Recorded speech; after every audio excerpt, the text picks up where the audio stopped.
Ano nangyari dito? Biglang nag-block. Kung LCD yan po yung nasa mata. Check ko po mo. Nag-charge na pero walang display. Nag-charge ako yan? Try natin baka Magbubukas siya ulit. check natin yun. Nag-open pero nag-charge pero walang display. So try natin sa LCD. Nabili din kayo ng phone. Anong phone? Ano yun? Y50. Pero sira siya. Sira yung version.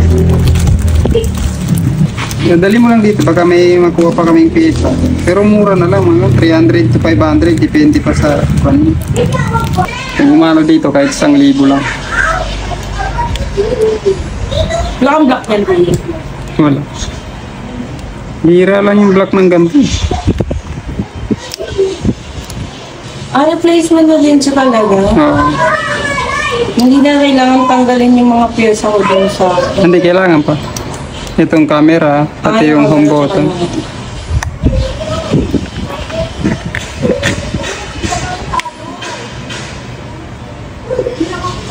LCD nga lang. Oo. 1K. Oo, 1K na lang. Anong password nito? 1020. Kuya, balikan ko. Sige. Dito lang naman ako yun. Sige. Wait lang.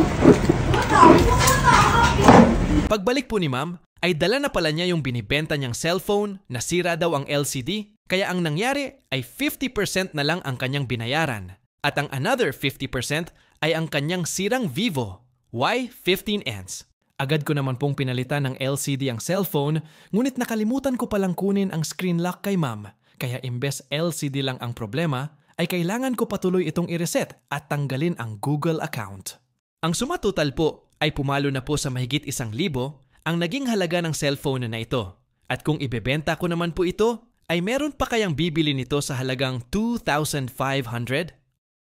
Kung meron ay swerte, dahil kahit papaano, ay tutubo pa po tayo. Pero kung mabibili lang po ito sa halagang below 2,000, ay halos tabla na lang po tayo. Ito po ang isa sa maraming dahilan kung bakit madalas sa mga technician ay hindi nagbebenta ng mga second hand. Bukod sa konti lang ang tubo, ay yung ibang buyer ay pang-lifetime pa ang gustong warranty. Kaya tuloy kaming mga technician ay mas pinipili na lang namin piyasahan kesa ibenta ang mga nabibili naming mga sirang cellphone kahit na repairable pa naman ang mga ito.